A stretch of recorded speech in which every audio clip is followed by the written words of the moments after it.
Hoy vamos a tener una conferencia muy interesante. El tema es por qué incluso las compañías privadas requieren un instrumento nacional 43101.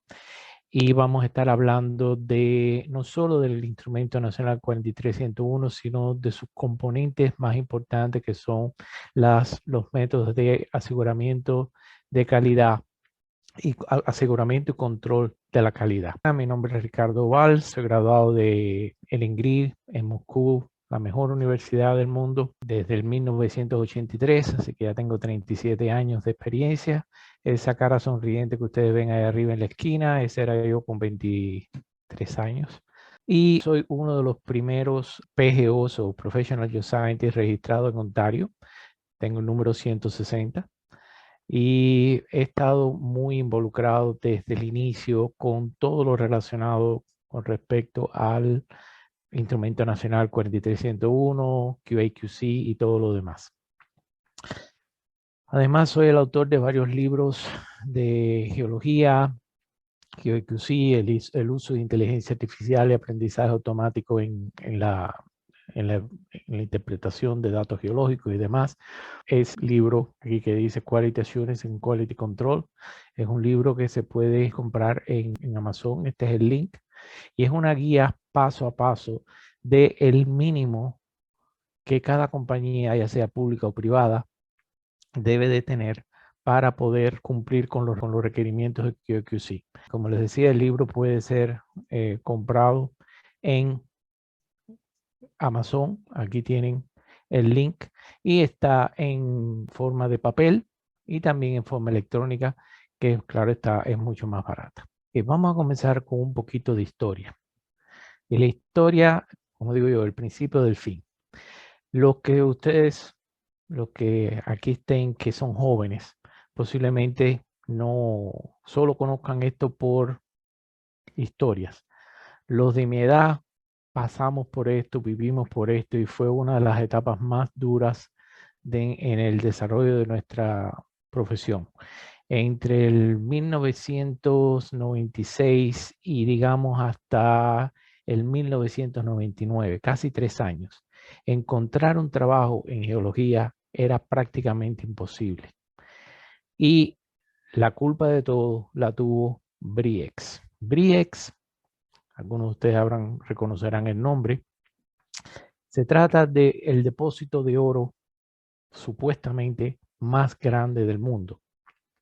Ese depósito fue encontrado en Indonesia y hay incluso una película que se llama Oro, Gold, que más que bien describe los hechos, un poquitico, claro, está endulzados al estilo de Hollywood, pero en realidad explica bien cómo fue el proceso. Y el proceso este es algo que es sencillamente increíble. El jefe de esta compañía, la que descubre Briex, no era un geólogo, claro está, eso no es tan raro, por desgracia. La mayor parte aquí en Canadá hay más de 4,000 empresas, pequeñas empresas de geología, y les garantizo que más del 90% de los presidentes no son geólogos y no saben nada de geología. Eso es un gran problema que tenemos y que antes era todavía mucho más grande. En la historia, que no es increíble, pero es real, este señor, el presidente de la compañía, tuvo un sueño de que él iba a encontrar un yacimiento de oro en Indonesia. Y cogió todo lo que tenía, vendió hasta el reloj y arrancó así de la nada a Indonesia para encontrar su depósito de oro. Y estando allá se ponen en contacto con un geólogo, que en la película lo ponen como un colombiano, no es real, el geólogo era un geólogo local. Y arrancaron, se metieron en el campo hasta que llegaron a un lugar donde el señor este se paró y dijo, este es exactamente el lugar que yo soñé. Y así, de la nada, empiezan a perforar. No hay mapeo, no hay geoquímica, nada de geofísica, directamente a perforar, porque él tuvo un sueño de que ahí iba a estar el depósito. Y si ustedes piensan que eso es imposible, sucedió. Y la parte peor fue de que este geólogo, el geólogo que estaba trabajando con él, claro está que no encontraron ningún oro, porque no se puede encontrar oro así basado en un sueño. Pero él se tomó el trabajo de ir a los ríos y panear las arenas, porque siempre hay un poquitico de oro, y con ese oro, que pepitas, empezó a echarlas en muestras y le mandaban las muestras para los laboratorios y comenzó el gran descubrimiento del depósito más grande de oro del mundo, porque todas las muestras venían con oro, y el precio de esas acciones subió de centavos a más de $280 la acción. Como una historia paralela, yo estaba trabajando como en el 1996. Yo estaba trabajando en África, en Ghana, y mi jefe estaba un día mirando el periódico The Northern Miner, que es un periódico de minería muy común aquí en Canadá, y leyó de Briex. En aquel momento todavía no era nada, estaban las acciones como a 15, 20 centavos, 30 centavos. Y en un WIMP, él compró acciones de esa compañía y pudo después venderlas a más de $200. Él, claro está, podía haberse retirado en aquel momento, él siguió trabajando porque le gusta la geología, pero él hizo un millón de dólares con las ventas de esas acciones.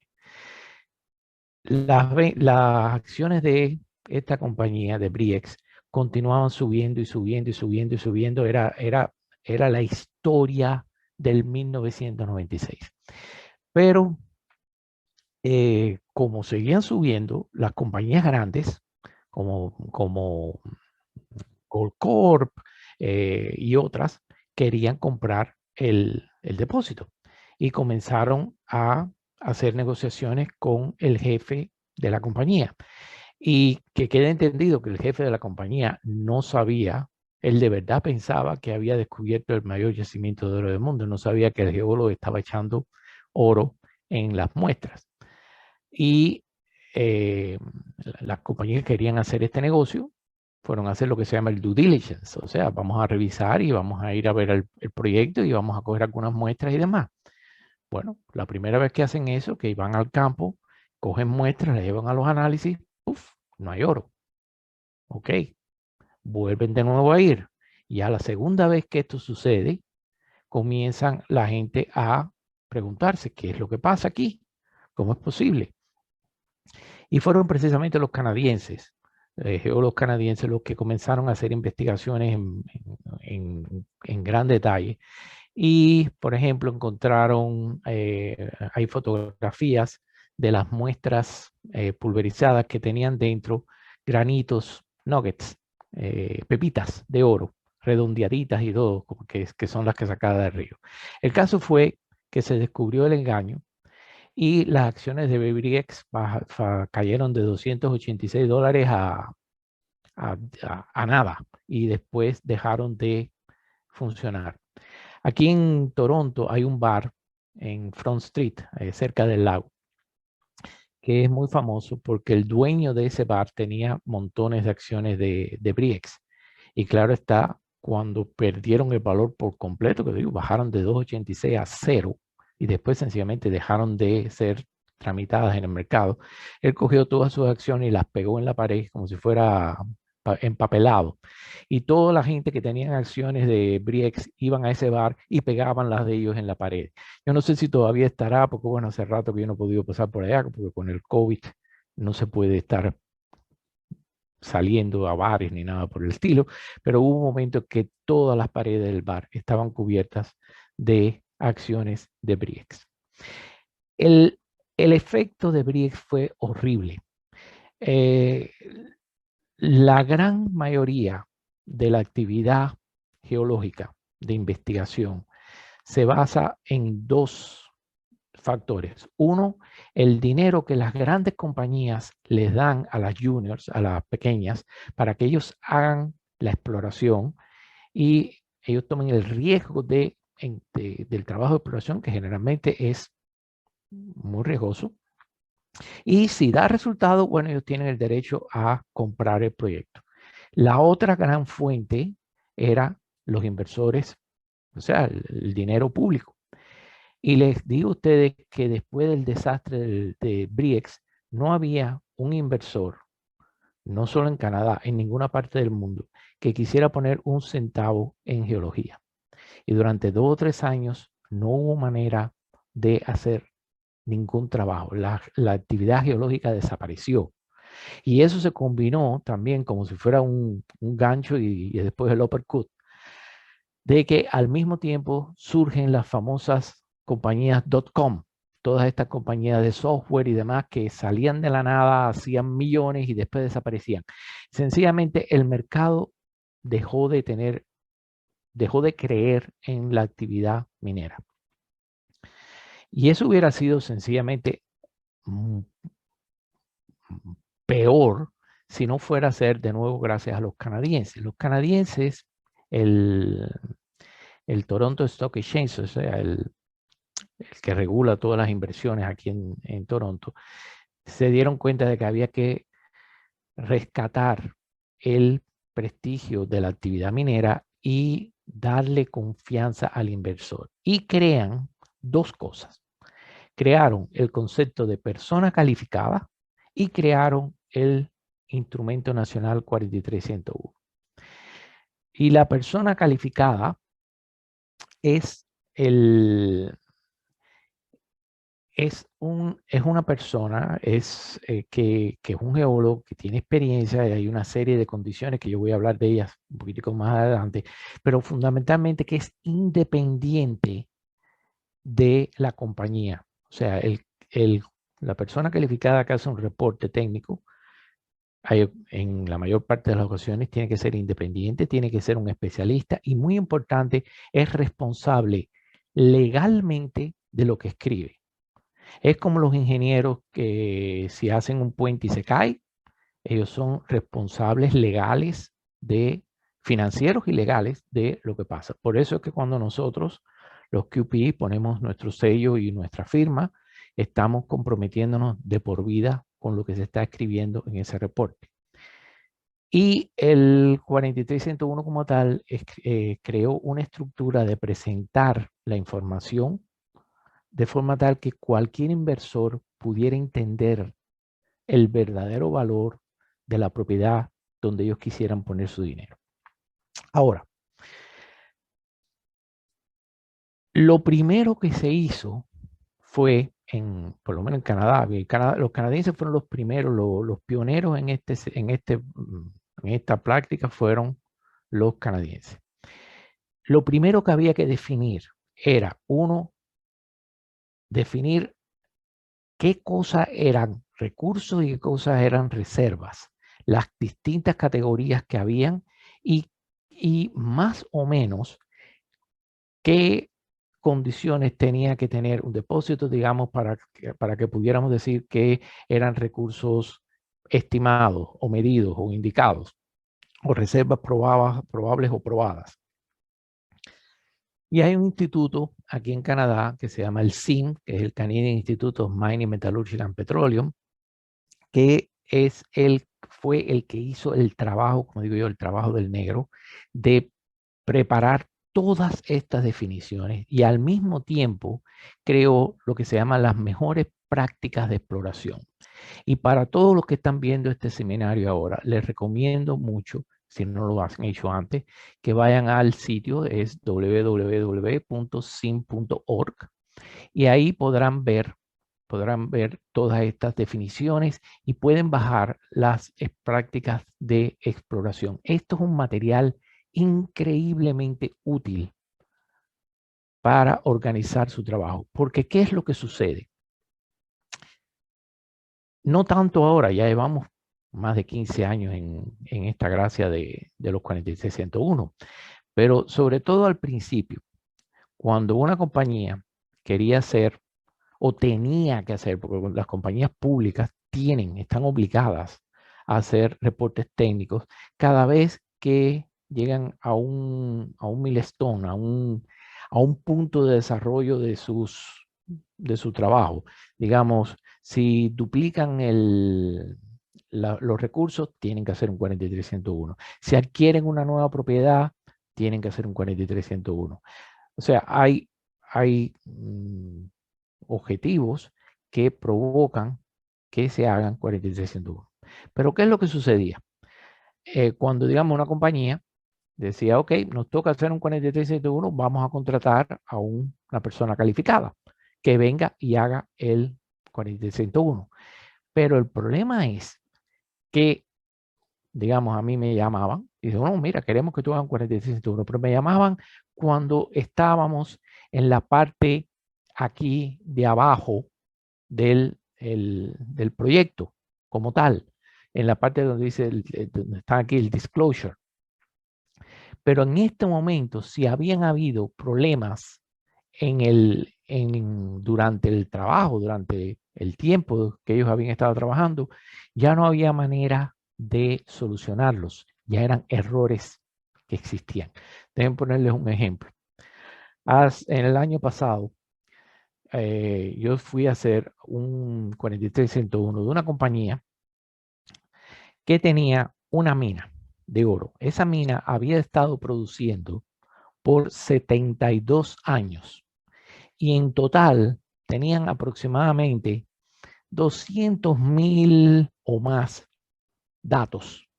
Y ellos querían hacer una nueva estimación de recursos cogiendo toda esa gran cantidad de resultados. Pero ellos me llaman ahora. Y cuando llego yo y empiezo a mirar, en primer lugar, ellos en 72 años nunca habían utilizado un control, una muestra de control. Nunca. Y tenían otras series de problemas. Pero el problema es que al no haber utilizado las muestras de control, entonces la base de datos, esa base de datos tan grande que ellos tenían, no podía ser validada. No quiere decir que estuviera mala, pero no podía ser validada. Al no poder ser validada, no podemos utilizarla para hacer una estimación de recursos a un nivel, digamos, de medidos o demás. De entrada, como no teníamos control de calidad, no importa los 300,000 datos, los 72 años, la producción y demás, todo eso iba a ser en una categoría inferida, que es la más baja, sencillamente porque no tuvieron en cuenta el control de calidad. Y ese, por desgracia, no es el único caso. Yo he tenido montones de casos en que eso ha sucedido. En el caso específico de también en Colombia, los dueños reaccionaron muy bien y dijeron, ok, bueno, quédate trabajando con nosotros y ayúdanos para que los próximos trabajos sí tengan ya todo lo que es el QA y QC, y lo hicimos y de nuevo pasó un año, tenemos nuevos recursos, nuevos datos y se pudo hacer una estimación de recursos bien hecha y demás. Y por eso es importante que las compañías traigan al QP, a la persona calificada, desde el mismo inicio de los trabajos, incluso desde la planificación de los trabajos. Porque si no, se nos traen cuando ya los trabajos están terminados, los errores ya están hechos y no hay manera de solucionarlos. ¿Ok? Este grafiquito yo trato de enseñárselo a cuanta compañía yo conozco y en realidad tengo que decirlo que ya a estas alturas la mayor parte de las compañías entienden esto y saben que están ahorrando dinero cuando traen al QP a tiempo, con mucha más antelación para que los trabajos realizados no tengan problema ninguno. ¿Okay?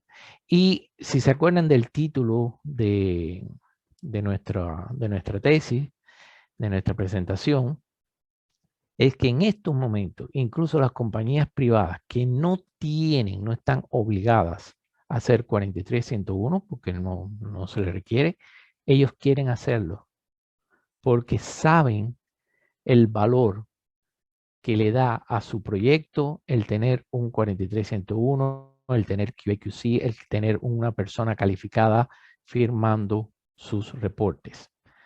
porque ellos se han dado cuenta de que si hay un inversor con $100 en la mano y hay dos compañías y esta compañía no tiene un 43-101 y esta compañía tiene un 43-101, el inversor va a poner el dinero en la que tiene el 43-101 porque es más seguro. ¿Ok? Ahora, yo les decía que el 43-101 tiene un formato, que es el que ustedes están viendo aquí en esta imagen. Y el formato cambió un poco hace 3 años atrás, más o menos 3 años. Yo sigo hablando de los canadienses, del 43-101 y demás, porque en primer lugar, porque yo soy canadiense y en segundo lugar, porque es el sistema que yo utilizo más. Pero en otras partes del mundo, por ejemplo, en Australia, existe el York, en Sudáfrica existe el Samarak, en Estados Unidos existe el SEG. O sea, existían varios tipos de reportes que eran similares, pero cada uno tenía sus pequeñas peculiaridades y cada uno tenía un formato para presentar los resultados. Como les decía, hace cuestión de 2 o 3 años, todos estos grandes grupos se reunieron y, en primer lugar, acordaron las definiciones que fueran las mismas. Y en segundo lugar, establecieron un formato que es muy similar. Y en estos momentos, sinceramente, si usted presenta un York o un 43-101 o un Samarak, posiblemente es lo mismo. Es una cuestión de geografía.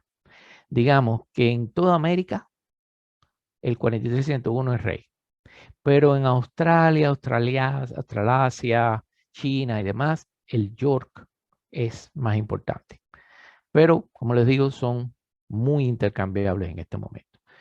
Este formato que ustedes tienen aquí delante, en la forma 43, y si ustedes van a Google, escriben forma 43-101 F1, no solo van a tener esta descripción, sino cuál es el contenido que tiene que tener cada uno de estos epígrafes.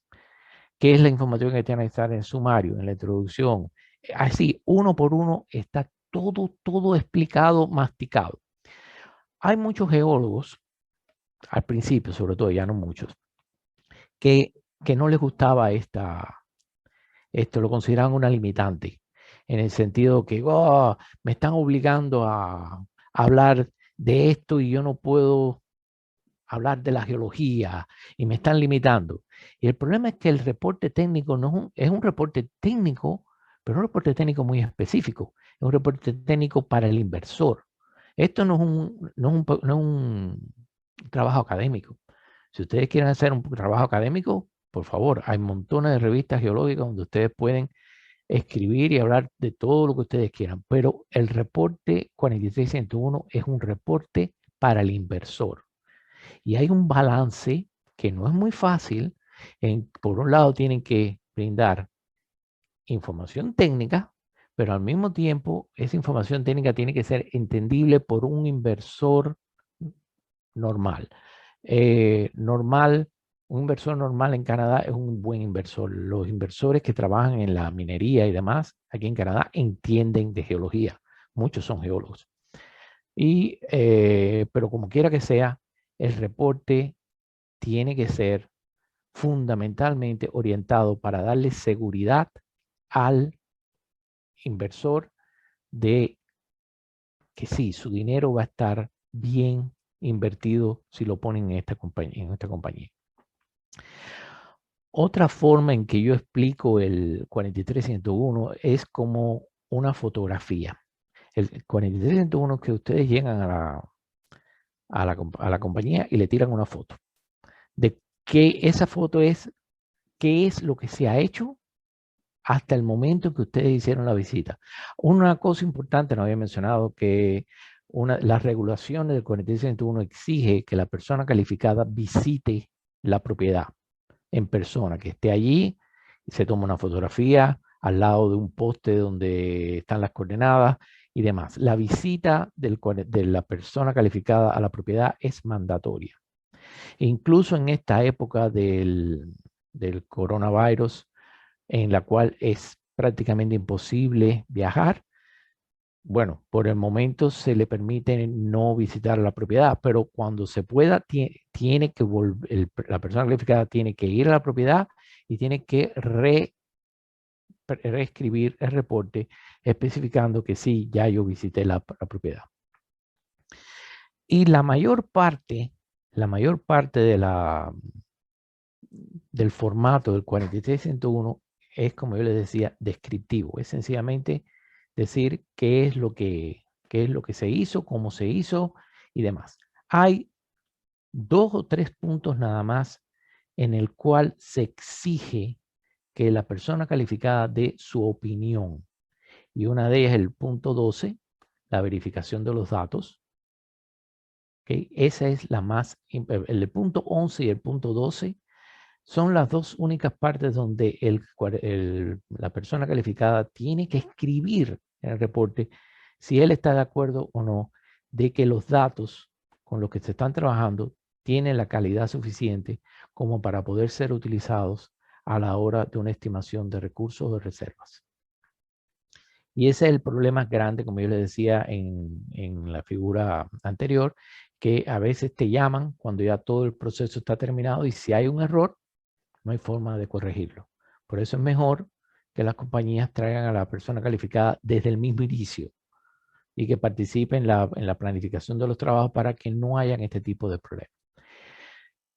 Los puntos del 15 al 22 que ustedes ven aquí a la derecha en color naranja son específicamente para proyectos más avanzados, porque el 43, hay gente que piensa que el 43101 tiene que hacerse cuando tengas ya perforaciones. No, ustedes pueden hacer el 43101 de un proyecto que acaban de comprar, que no tiene absolutamente ni un solo trabajo.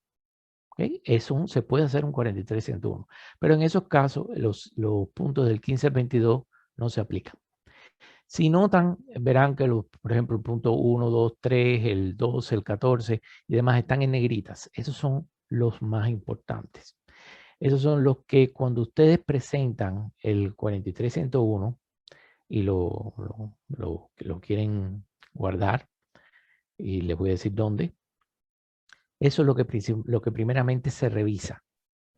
Y todas las compañías, como les digo, las compañías privadas no tienen por qué hacer esto, pero sí ellos quieren tener el 43101 para mostrarlo. Pero las compañías públicas tienen que salvar esta documentación en un lugar que se llama SEDAR, sedar.com, que es un depositorio donde se guarda toda la información pública de todas las compañías públicas de Canadá por ley. Desde press releases, desde informes de contabilidad, de cuántas acciones tiene cada uno de los directores, cuánto ganan, todos los reportes técnicos, todo está público y se puede chequear en sedar.com. Y es ahí donde se guardan estos documentos. En este momento tenemos un problema y es que cuando uno guarda el reporte, en teoría, en la práctica, hay solamente aquí en Toronto, en Ontario, hay solamente 3 geólogos para revisar toda la información técnica que se genera diariamente. Y es imposible. 3 personas no pueden estar al tanto de todos los detalles. Por tanto, es un sistema de honor. La persona calificada por una cuestión de honor sabe que tiene que cumplir con estos puntos, sabe qué información tiene que estar en cada uno de estos puntos y por tanto, y sabe que si no dice la verdad, es responsable financiera y legalmente. Una persona calificada que tergiverse la verdad no solo puede ser llevada a juicio monetario, sino que pierde el derecho a trabajar como geólogo en la provincia y me imagino que en toda Canadá, porque esas cosas se comentan. ¿Okay? Esto es muy importante que se entienda. Como les decía, la verificación de los datos es uno de los puntos más importantes. Durante la visita de la persona calificada al campo, a la compañía, una de las cosas que debe de hacer es definir y decir si, en primer lugar, si pudo verificar la información y la opinión de la persona calificada. Y la opinión puede ser que después de haber visto todos los datos, todos los controles y demás, considero que sí, los datos corresponden, los datos tienen la calidad suficiente como para ser utilizados en la estimación de recursos. Algunas cosas, ejemplos del tipo de verificación. Tenemos la siguiente. Fundamentalmente, cuando ustedes van al campo a hacer la visita, tienen que chequear la perforación.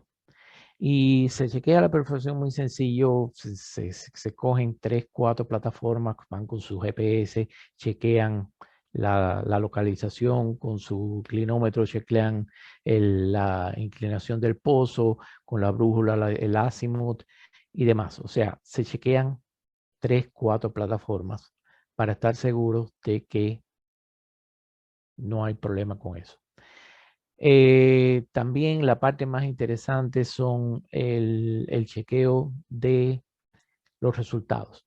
Y todos los laboratorios entregan los resultados en formato electrónico, CSV generalmente, y también en PDFs, basados en que el PDF, aunque puede ser alterado, claro está, pero es mucho más difícil de alterar un PDF. Eso, ¿qué yo hago? Por ejemplo, yo llego a la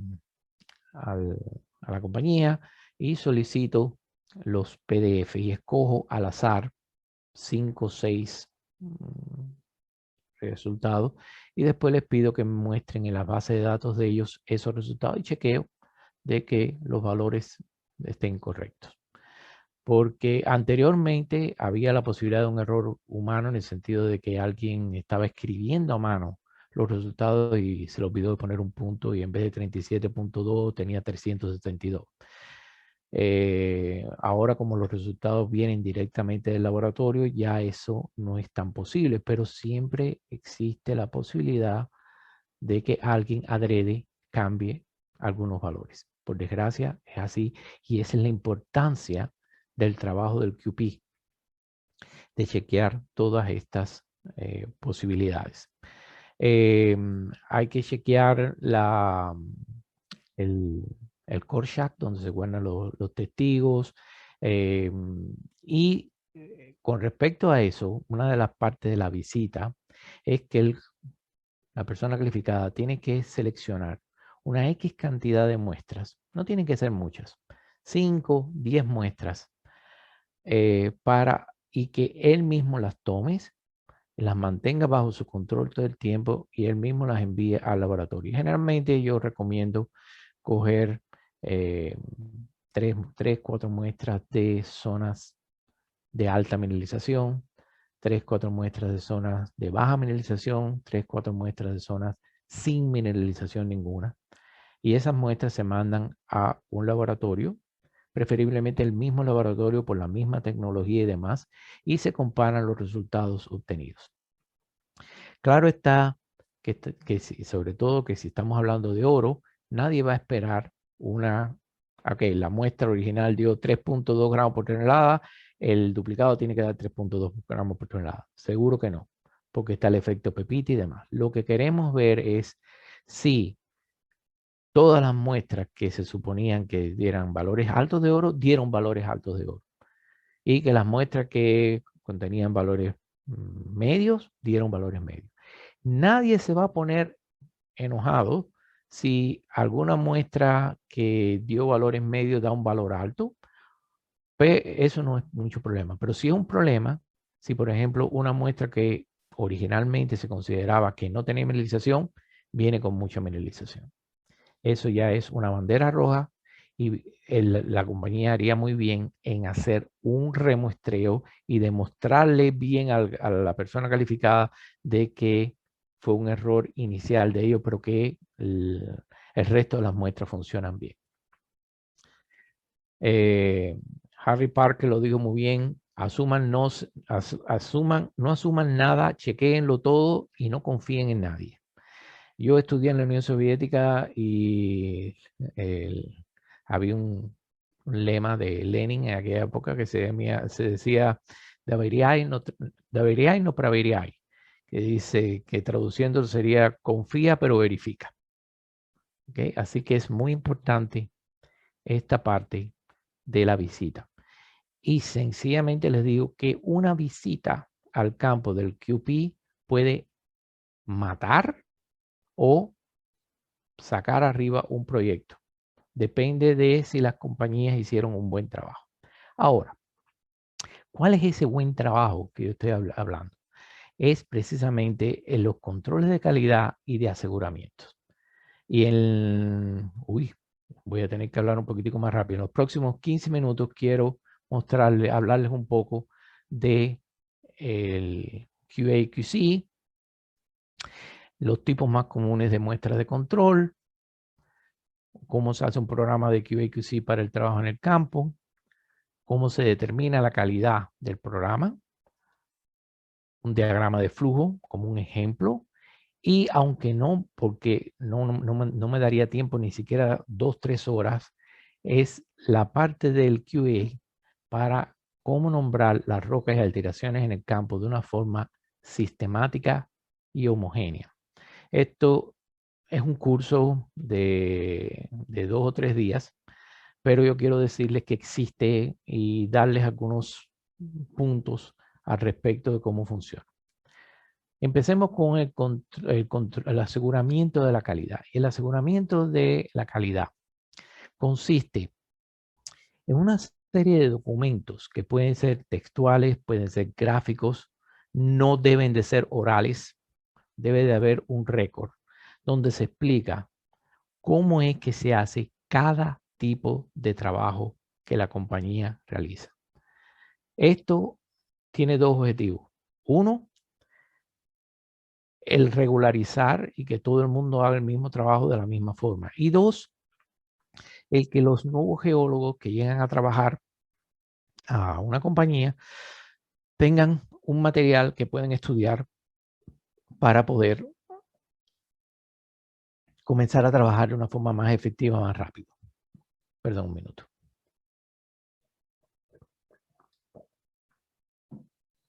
Aquí a la izquierda, que no se puede ver en muy detalle, pero si alguien está interesado en estas imágenes, por favor me escribe. Mi correo, lo van a ver al final, es valveg@gmail.com, y yo les puedo mandar la presentación como tal. Pero bueno, ahí a la izquierda tienen un diagrama de cómo preparar las muestras para enviar al laboratorio.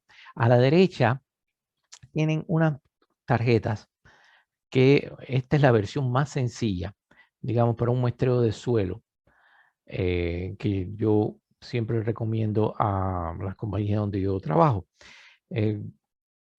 Yo creo que la mejor forma de trabajar es tratar de hacer la mayor cantidad posible de trabajo la primera vez que tú pasas por el lugar. Normalmente las compañías primero mandan a los geoquímicos a tomar muestras de suelo y después van los geofísicos a hacer mediciones de geofísica y así.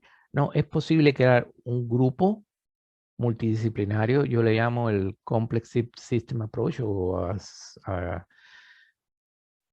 acercamiento complejo de trabajo, en el cual este equipo hace todos los trabajos desde la primera vez: geoquímica, geofísica, mapeo, todo junto. Y esto, por ejemplo, una tarjetica para muestreos de suelo cuando estamos empleando personal que no es técnico. Esto es una tarjeta que la puede utilizar hasta una persona que no tiene formación geológica. Aquí están las coordenadas, está el color de la muestra, la capametría, la radiometría, la temperatura, la fecha, el pH y una pequeña descripción de la composición del suelo, qué por ciento tiene arena, arcilla, arena arcillosa, carbonato y el número de la muestra. Acá les muestro unas tarjetas mucho más complejas. Estas son tarjetas codificadas. Yo tengo este tipo de tarjetas para todos los tipos de muestreos habidos y por haber. De suelo, de roca, de perforación, de mapeo geológico y demás. Y cada una de estas tarjetas, que son del tamaño, caben en un bolsillo, se llevan al campo y obligan al geólogo a no olvidarse de nada. Están siguiendo toda una serie de descripciones y de esa forma ustedes sistematizan y regularizan la descripción que en cada punto cada equipo va a realizar. Otra de las ventajas enormes de estas tarjetas es que como son codificadas, ustedes aquí lo único que están viendo son números y espacios, pero el código de cada número de espacio puede estar en el idioma que ustedes crean, en inglés, español, en ruso, francés, chino, alemán. Y por tanto, se elimina la necesidad de traducir. Sencillamente, si la compañía es un joint venture con una compañía alemana, los alemanes tienen su código en alemán y pueden entender qué es lo que están diciendo. No hay que traducir. Y la otra cosa, una ventaja de seguridad, que si ustedes no tienen el código, no hay manera que ustedes sepan qué significa 83A. Tenemos también, por ejemplo, en todos los core shack, donde se hace la descripción de los testigos de núcleo, yo generé una serie de pósters, carteles, que ayudan a la definición de los tipos de roca. Y es muy fácil de seguir, son preguntas que hasta una persona que no es geólogo es capaz de seguir estas preguntas, sí, no, sí, no, sí, no, y llegar al nombre de la roca. Aquí les pongo a la derecha un ejemplo de una estancia de fotografía en la cual les llama la atención a la escala de colores y la escala en blanco y negro o grises, que es una cosa que casi nunca se pone y es importantísimo porque hay veces, incluso con buena iluminación y demás, es difícil de ver el color de la roca. Una gráfica de colores como esta les va a ayudar mucho a ver el color correcto. Como les decía, toda compañía debe tener un programa de QA escrito o en forma de gráficos y demás para que pueda ser utilizado. Hay 4 tipos principales de muestras de control. Están los duplicados, los blancos, los estándares y los controles externos. Cada uno de ellos tiene una función en específica y todos son importantes. Los duplicados, empezar por los blancos. Los blancos es una muestra que ustedes conocen, saben que no tiene la mineralización que ustedes están buscando y se utiliza para saber si el laboratorio está siguiendo la práctica de limpiar las trituradoras entre muestra y muestra. Porque si ustedes ponen una muestra que ustedes saben que no tiene, digamos, oro, un blanco de oro, y viene ese resultado con oro, quiere decir que el laboratorio no limpió bien las máquinas y tienen que repetir esos análisis. Ojo aquí, los blancos y estándares se pueden comprar. Okay, hay compañías que venden estos materiales. El blanco también lo pueden buscar ustedes. Solo que tengan mucho cuidado y les voy a narrar una historia personal. Trabajando en Colombia, hace muchos años, íbamos para el campo y se me había olvidado llevar los blancos. Y estamos pasando por delante de una escuela que están haciendo reparaciones y había una pila de arena frente a la puerta. Paro el carro, me bajo, le pido permiso al albañil que si podía coger un poco de arena para mis muestras de blanco. Dijo, sí, como que no. Agarro yo un saco de arena y me voy para el campo. Y lo utilicé. Y cuando regresan los resultados, todos los blancos venían con oro. Porque da la casualidad que la arena esa la habían cogido de un río, aguas abajo de una mineralización de oro conocida. Así que no eran blancos. Están apurados por un blanco, un ladrillo funciona. La tierra de las macetas la gente que utilizan tierra para plantar florecitas y demás, esa tierra negra, muy buena. Esos son buenos blancos. O sea, el blanco determina si el laboratorio está cumpliendo con la limpieza. El duplicado es más complejo, en el sentido de que hay distintos tipos de duplicados. Están duplicados de campo, están duplicados de laboratorio, están duplicados de fracciones distintas, pero en realidad el duplicado lo que busca es saber la reproducibilidad de un resultado.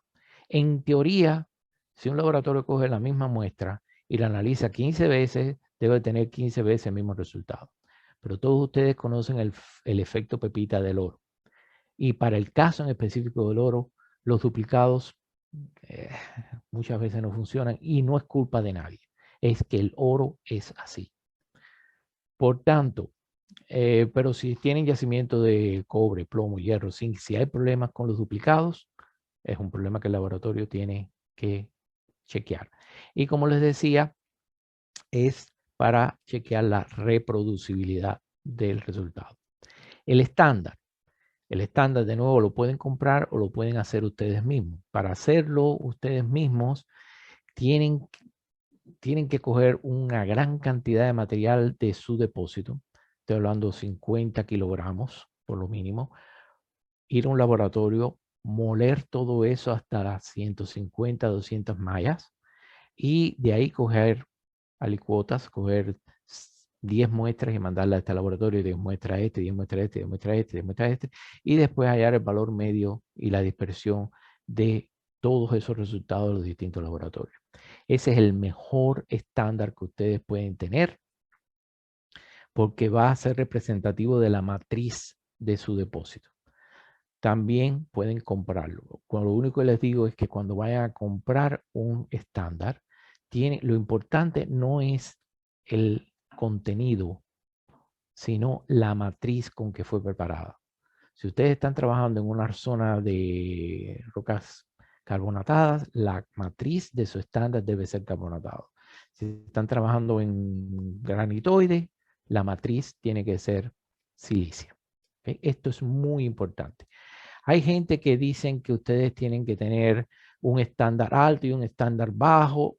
En realidad no, porque el estándar lo que está midiendo es la precisión del laboratorio. El laboratorio tiene que ser capaz de detectar un valor alto en el medio de nada o un valor bajo en el medio de una pila de valores altos. Ese es el problema del estándar. Y el último control es el control externo, que se hace al final del programa de perforación, de lo que sea, el programa de exploración, y se selecciona una X cantidad de muestras y se mandan a otro laboratorio que debe hacer las muestras con el mismo método y la misma extracción y todo, y se comparan los resultados. Generalmente ustedes mandan a un laboratorio de mayor calidad que el laboratorio de todos los días. Generalmente ese laboratorio de mayor calidad o de arbitraje, como se llama, mundialmente es SGS. Ellos son los que dicen la última palabra cuando hay conflicto entre resultados. Rapidito, sobre todo al inicio de cualquier trabajo de exploración, el 10% de su volumen debe de ser de controles. Y yo normalmente pongo blancos cada 33 muestras, estándar cada 25, cada 50 muestras, controles cada 100 muestras y los duplicados. Si estoy trabajando en oro, los pongo cada 40 muestras. Si estoy trabajando en otros depósitos, lo pongo cada 20 muestras. ¿Por qué? ¿Qué es lo que pasa? Si el duplicado falla, pero no, de eso voy a hablar un poquitico más adelante. ¿Okay? Ahora, ya sabemos que vamos a coger una muestra de blanco cada 33, duplicado cada 40, estándar cada 25, cada 50. ¿Okay? Pero ¿dónde? ¿Dónde yo voy a poner esas muestras de control? La mejor forma, científicamente hablando, es hacerlo de una forma casual. Okay, poner, digamos, en cada envío de muestras al laboratorio, tengan en cuenta que los laboratorios trabajan con lo que llaman batches, grupos de hasta 42 a 48 muestras. En ese batch, cada 40 y pico de muestras debe haber por lo menos un estándar, un duplicado y un blanco. ¿Okay? Por tanto, pueden ponerlo aleatoriamente. El problema de eso es el error humano. Y es que hay muchas posibilidades de error, de cometer error cuando se hace de una forma aleatoria. Yo sugiero hacerlo de una forma sistemática y es utilizando una tabla como la que ven aquí a la derecha, en la cual todas las muestras que terminan en 33, 66 o 99, yo sé que son blancos. Todas las muestras que son 25, 50 y 75, yo sé que son estándares. Todas las muestras que terminan en 40 y 80, yo sé que son duplicados. Varias ventajas de este método. En primer lugar, que es sistemático. La posibilidad del error humano es muy pequeña, pero más importante es que tan pronto ustedes reciben los resultados del laboratorio, con solo mirar los resultados tal como vienen del laboratorio, ustedes son capaces de saber si hay un error, porque ustedes saben cuáles son los límites. Por ejemplo, el blanco, el límite del laboratorio es 0.05 partes por billón. Si aparece 0.5, no, a ese blanco falló. ¿Ok? La calidad, como le digo, los duplicados no se comparan uno a uno. Los duplicados se comparan todos los duplicados y utilizando el criterio de Student y de Fisher, determinamos si las poblaciones son análogos o no. Si un duplicado o si los duplicados fallan, generalmente, sobre todo si estamos en el caso del oro, no hay nada que hacer. Sencillamente se le dice al laboratorio, oye, los duplicados tienen un poquito de problema, pero en realidad no podemos hacer nada, excepto coger más muestras en el campo, más volumen de muestras. Por ejemplo, si ustedes estaban haciendo un muestreo de suelo cogiendo 100 gramos y tenemos este problema, cojan 200 gramos, cojan 300 gramos, más volumen. Eso puede ayudar a eliminar el problema de los duplicados. Si el blanco falla, y para que un blanco falle tiene que tener 10 veces más que el límite de detección del laboratorio, como les decía, si el laboratorio tiene un límite de detección de 0.05 partes por billón, todo lo que esté por encima de 0.5 es un error. 10 veces más. Y si falla un blanco, el laboratorio tiene que repetir al menos 3 a 5 muestras a partir del blanco que falló, utilizando el material original, no la pulpa, el material original. Y si el estándar falla, entonces el laboratorio tiene que repetir todas las muestras entre los dos estándares que no fallaron. Y es muy importante, y esto es parte del QA, cuando ustedes están en negociaciones con el laboratorio, no solo discutir cuál es el precio por muestra y qué tan pronto me va a mandar los resultados, sino también qué se va a hacer y cómo se va a trabajar en el caso de que falle algún base de control. Aquí les estoy poniendo, por ejemplo, dos diagramas de flujo, uno específicamente cómo se preparan las muestras de suelo o las muestras de roca, dónde van los duplicados, dónde van los controles, en detalle, todo eso está ahí en detalle, pero en realidad ya se me acabó el tiempo, así que les voy a mencionar de que existe una sistemática desarrollada por el Servicio Británico de Geología, que se lo recomiendo mucho, el British Geological Service, BGS, en el cual ellos han establecido una metodología que en realidad permite sistematizar la descripción de las rocas. Y yo estoy hablando con geólogos y estoy seguro que conocen el chiste de que si hay en una mesa 4 geólogos y ponen una roca, van a tener 5 descripciones. Este método, desarrollado por el Servicio Británico de Geología, yo lo combiné con la forma en que los canadienses normalmente hacen las descripciones de los afloramientos, empezando con la alteración, el nombre como calificador, la textura, la mineralización, y lleva un montón de tablas y gráficos que le permiten, como aquí a la derecha, que le permite llegar a los nombres de los tipos de rocas metamórficas, ígneas, sedimentarias, e incluso hasta las rocas hechas por el hombre. Toda esta información está en este libro, Quality Assurance y Quality Control, para las compañías en el campo, que lo pueden, como les decía, encontrar en Amazon. Y con esto termino. Aquí tienen mi email, valsvg@gmail.com. Los que estén interesados, les puedo mandar esta presentación que tiene las imágenes. El libro es una guía paso por paso de cómo hacer todo esto y me imagino que les va a ser de mucha utilidad. De nuevo, les doy las gracias por darme la oportunidad de presentarles este tema tan importante que debe de funcionar para todos, todo tipo de depósitos e incluso hasta para las universidades. Los estudiantes que están haciendo tesis en este momento deben de utilizar muestras de control, porque si no están basando toda su tesis, todos sus resultados en resultados que no son verificables. Al no ser validables, no sirve. Bueno, eso es todo. Muchísimas gracias. Si hay preguntas. Buenas tardes, ingeniero Ricardo. Ante todo, felicitarlo por su ponencia. Ha sido muy claro, muy específico en todo. Tenía algunas consultas, por favor, quisiera que me pueda apoyar respondiendo. Seguro. La primera es básicamente, hay una parte donde usted mostró un ejemplo donde se tenía data de sondajes diamantinos, los cuales no tenían QAQC, Ujú, y por lo cual, de cierta forma, la categorización que le dieron a estos sondajes fue de inferidos, la ujú. categorización más baja en sí, ¿no? En ese caso, teniendo esa data, que usualmente suele ser data antigua de sondajes perforados que no se hicieron QAQC, ¿qué recomienda hacer, digamos, específicamente dentro de esos sondajes, sabiendo que se tiene, por decir, un corto tiempo para pasar una auditoría de Sí, recursos en mira, este tienes caso? dos opciones. Tienes dos opciones.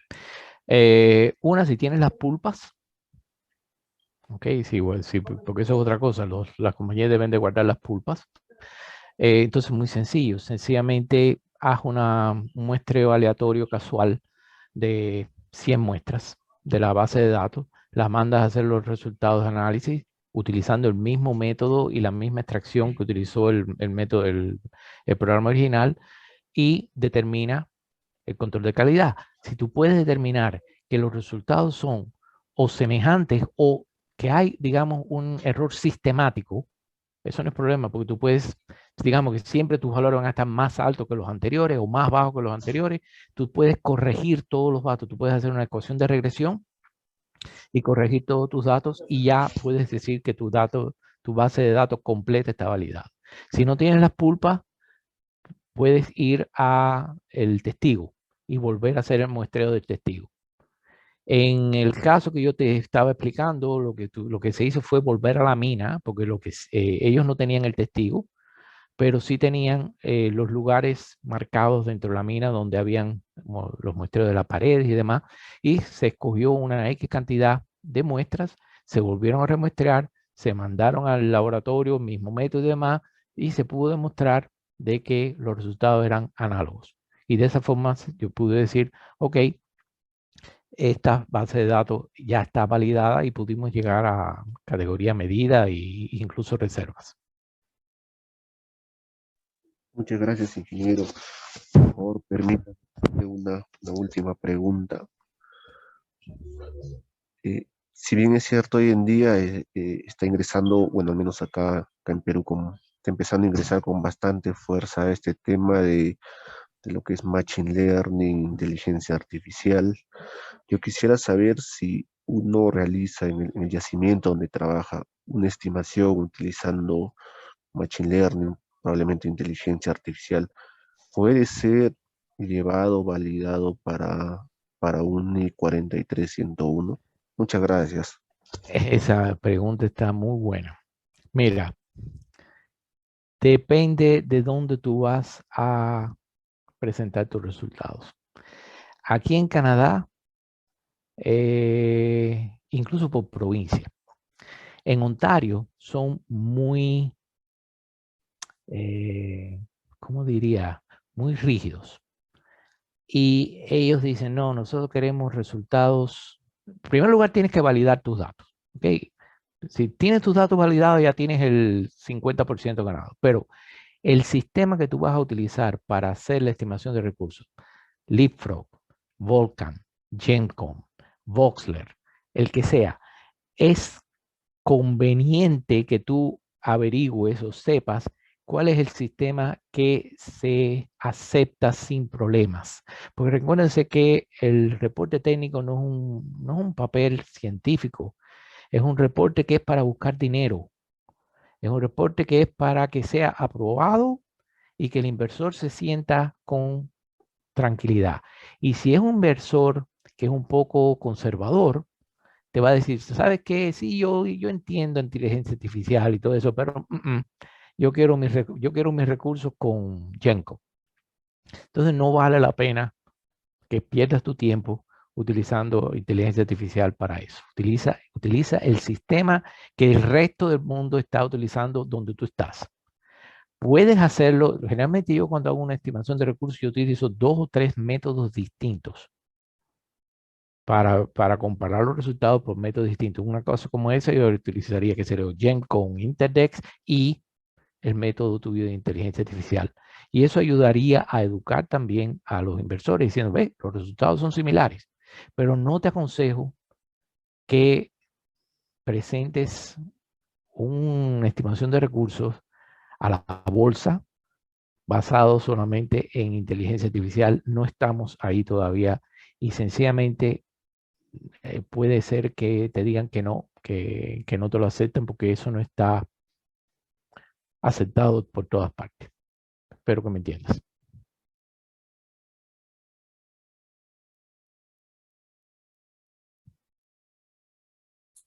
Ingeniero, tiene dos consultas por el chat. Ok, yo no las leo, yo no las veo.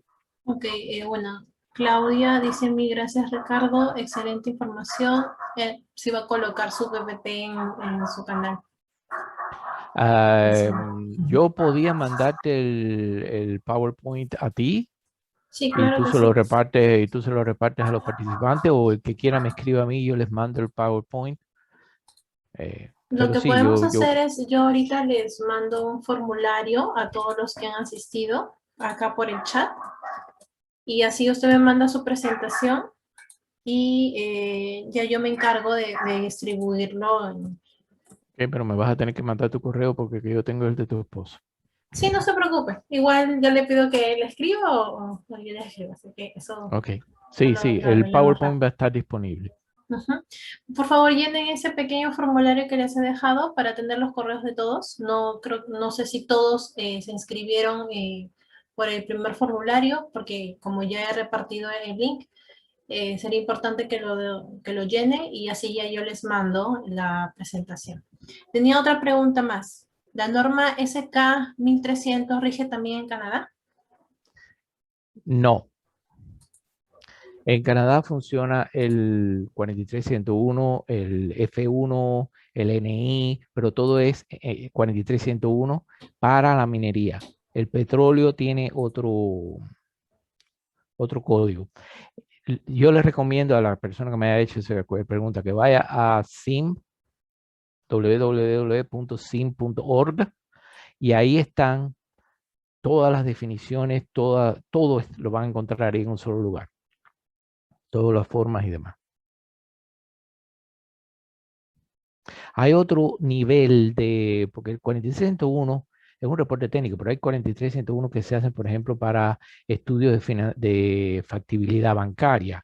Hay 43101 que se hacen, o sea, para distintos niveles, pero todos tienen la misma estructura.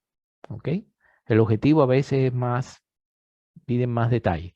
Y hay otra cosa que se llama el VALMIN, que es un método australiano que es para la evaluación de un depósito, para darle valor a su depósito. Por ejemplo, ustedes quieren vender el depósito, están en una negociación para un joint venture y quieren saber hasta dónde pueden pedir. Un estudio Balmin es lo que les hace falta para darles el valor a su depósito.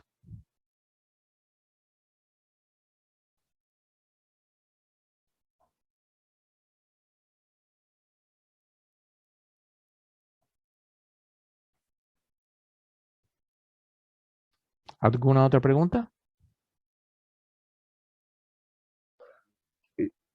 Ingeniero, bueno, de repente tal vez consultarles si más adelante tiene planeado realizar algún curso de cómputo de estimación de recursos, tal vez. Yo estoy trabajando con varios grupos en Perú, en Colombia. Yo estoy dando cursos. Hace poco di un curso de QA/QC que de 3 días, di otro de análisis composicional de los datos, otro de... Yo estoy dando varios cursos de estos temas. Sencillamente yo estoy en LinkedIn, chequean ahí, yo aviso de los distintos cursos que se están dando.